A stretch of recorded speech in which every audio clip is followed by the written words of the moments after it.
Hey everybody. Morning, everyone. Good morning. It's bright and early. Bright and early on the last day of June. Last day of June, and that means that we're bringing you now the full ecology update for July. And today we thought it might be helpful to talk about heat. We're standing at beautiful Bodhi organic farm southwest of Bozeman, where we plan to get busy doing some weeding very soon after we finish this video. But around us, we continue to worry about the heat, especially to the west of us in western Montana, Washington, Oregon. It's been quite brutal, and it's great cause for concern. Another opportunity to take a look at what's going on with the climate. Yes, for sure. We do know, we observed just here from being here last week to being here this week, the heat and the sun and the water have made it so what were just beginning to be blossoms on the squash behind us are now fingerlings, are now, or longer, yellow squash and zucchinis, and the pumpkins are getting after it too.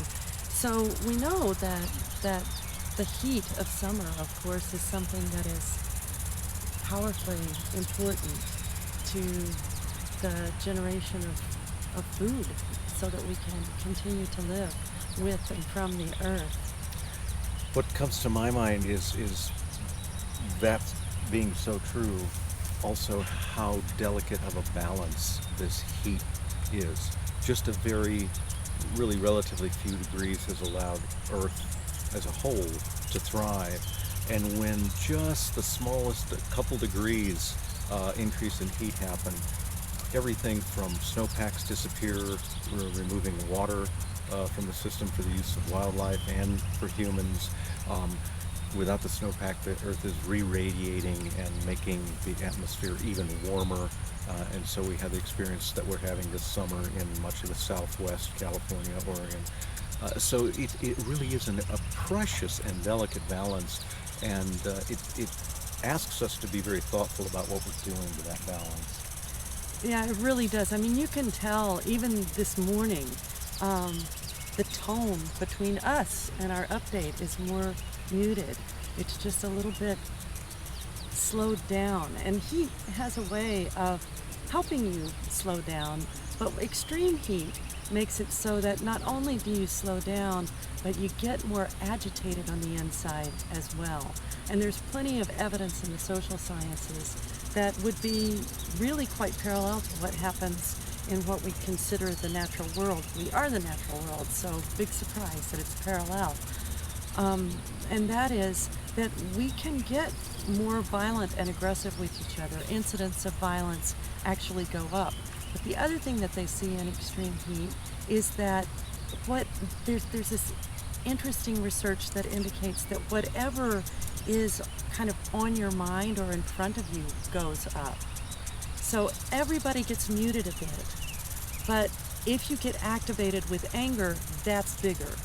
If you get activated with generosity, it turns out that that's bigger too. So there's a way, and we've already seen that in Portland and Seattle. Yes. This past few days. You all have probably been aware of the horrible heat, really unheard of heat that has come through that area under what we are calling a heat dome, because we got to call it something, I guess. And so you have this activation of the most destructive part is the aggressive part, and that's pretty parallel to wildfires, which naturally occur when they are human caused or lightning caused. So you can see that metaphor, but it's not just a metaphor. It's like this is the way it rolls when it gets extreme. And once again, I think that extreme discomfort, the extreme threat of climate change is an opportunity for us to come together. We can get entrenched, we can deny. We tried that, it doesn't work so well. So just as with COVID, we're standing again, and you've heard us say this before, at the threshold of climate change, which is asking us to come together. One of the interesting things that I've learned recently is it has to do with environmental and social justice being basically one and the same. And there was a study that came out quite recently about the old redlined neighborhoods in major urban areas around the United States, which were basically areas where people of color were sort of forced to live. They simply were not given loans, they were not given VA help, or any of the other things that the white folks were given to live where they wanted to live. And so banks especially would not loan to those particular areas. They created maps, and those areas were often marked with a D, meaning banks stay away. So very difficult for you to move up or move out as a person of color. Those neighborhoods, it turns out, have just a tiny fraction of the tree cover that the rest of the neighborhoods, the more affluent neighborhoods, have. And what that is resulting in this climate situation is that those neighborhoods are on average about 10 degrees hotter during heat waves than the neighborhoods of privilege. So once again, an interesting example of how social justice and environmental justice really can't be separated. Yes, it is. It's this complete interweaving of everything that we are. We've been running across some old, probably about 50-year-old recordings that Alan Watts made. And if you don't know of Alan Watts, you should check him out. But one of the things that he is speaking to is the evidence that in the traditions that led to Zen Buddhism, there is this immediate understanding that everything comes first from the earth. And so he was talking about Chinese art. And he was saying, if you look at Chinese art, say the title of the piece is Poet in Nature. And what you see is this incredible landscape. And if you look and look and look, you can see this tiny little person drinking wine with a pad of paper. And that's the orientation, that the first thing is this fantastic weave of life. And so that is the reflection that back to us that we get to pick up again. We can pick up any time. He said, by contrast, if this were something from the old masters, it would be this big old poet and maybe something out the window. So it's not that this is not available to us right now. And as we talk about in full ecology, we're really being called to shift our way of thinking. And it's not that we're incapable of it. We're totally capable of it. You know, you mentioned that about the art of probably Taoist tradition. That reminds me, not exactly the same, but the Hudson River School artists, Yes. as they became more and more frustrated in the 1800s with the abuse they saw, the newcomers, the Anglos, leveling against nature, first in the Northeast and then ultimately in the West, they began, as a sort of social statement, to shrink the size of the Anglo figures in their canvases until by the time you get people like Bierstadt and others painting the West, you'll see the Anglos are little tiny figures, as Mary was describing, against this backdrop.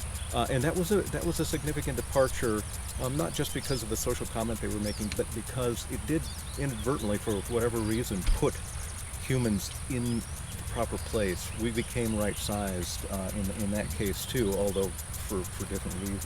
Well, and you say inadvertent. The thing to me that's curious about that is helpful for me to remember over and over again, is that maybe it is inadvertent, but the fact is we know, deep down, someplace in us, we know that we are entirely dependent on this.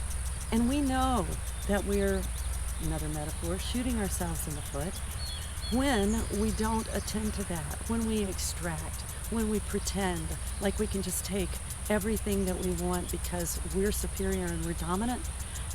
Lots and lots of people have known that that's never been true. And so it's not as if we have a long way to go. We don't. We just drop into something that we've always known and that we feel in our forms because, as we keep saying, our forms are the natural world expressing themselves. And you don't have to believe us. You can check it out, just like we always invite you to.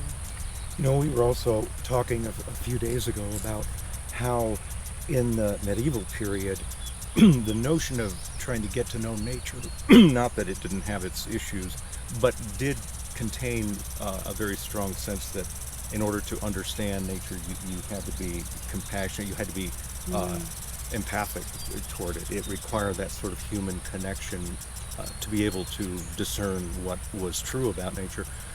After the scientific revolution and the Enlightenment, that compassion, that empathy was quite literally stated as a negative. To know nature, you must never employ empathy. You must never employ compassion. Those are human sort of foibles and constructs that would keep you from revealing this ultimate, more mathematical and geometrical truth about the natural world. And it sounds like talking about it, those poor people, how could they think that way? But the residual of that kind of thinking, distancing ourselves from nature, wanting only what we can observe under the microscope, is really and believing that to be the entire truth is really still with us. Yeah, it really is. But the intriguing thing is it takes a while for it to get into or a really intriguing thing. It takes a while for it to get into, quote, the masses. Like, I'm not sure how deeply and how firmly that is even still in. Maybe it was the people who were writing down and positioning themselves as the authorities after the Enlightenment who were saying, no, we don't have empathy for nature. No, we don't have compassion for this. But I don't believe that the everyday folks of people, I just don't believe that that was the way it was going, because people were still living, and we still are. I mean, look at us. We're in front of rows of squash. These are going to go to market. These are going to be things that help people stay healthy. This is going on across our globe where the weather permits. And this is how we started. Mm-hmm. You know, if the separation that those privileged people, mostly men, at the end of the Enlightenment, insisted in this completely categorical way, our way or the highway kind of way, you know, we really know that that doesn't work. That we have to have the capacity to understand that there are many perspectives, and not just that. Each perspective has something in it, including the one of the intellectual masters following the Enlightenment. Each perspective has something to contribute, but there's many that just get left over, and we're back to social justice and environmental justice. And I think you're absolutely right. The mass of people probably were not overly moved by that antiseptic They didn't even know about it. Of the natural world, but the movers and shakers were very much embracing it. And I should also say it was really shored up, that kind of disconnect that nature completely disconnected from humans by art. Leonardo da Vinci being an extremely good example, who believed that art is a process that has to adhere to very specific mathematical and geometrical truths that are also waiting to be uncovered in the natural world. And so art and science worked together to kind of further that separation, which again, a great tool, but not the truth. And now watch the art. Watch the art that's coming out right now around the heat and around climate change and things that have come forward around COVID. We are teaching ourselves all the time, and we have this orientation to being nature and nature that's calling us back, and our job is to listen and to follow that rather than to continue to function from separation. And I can see that our guy Cameron, who comes to tell us what we need to be doing when we volunteer here, is on his way. And so we're going to have to pull out our gloves, get our hose in on hand, our hats, and act like we're gardeners. Thanks for being with us this morning. Oh, we're going to be the middle of the month. We'll send you a message. But the middle Tuesday, I think I don't know if it's the 13th, we're going to be doing the deep dive. If you haven't connected with fullecology.com, please do. And always feel free to connect us. We appreciate hearing from you at connect@fullecology.com. So we'll be on at 6 o'clock, I think it's the 13th, whatever that Tuesday is in that week, for the deep dive. And we'll consider heat more. Hey, beautiful, here's a beautiful Have dog a good you month. can't see. Keep your cool, and we'll look forward to seeing you before long. Thanks. Yeah, thanks for being with us. Bye for now. Bodhi Farms. Bye.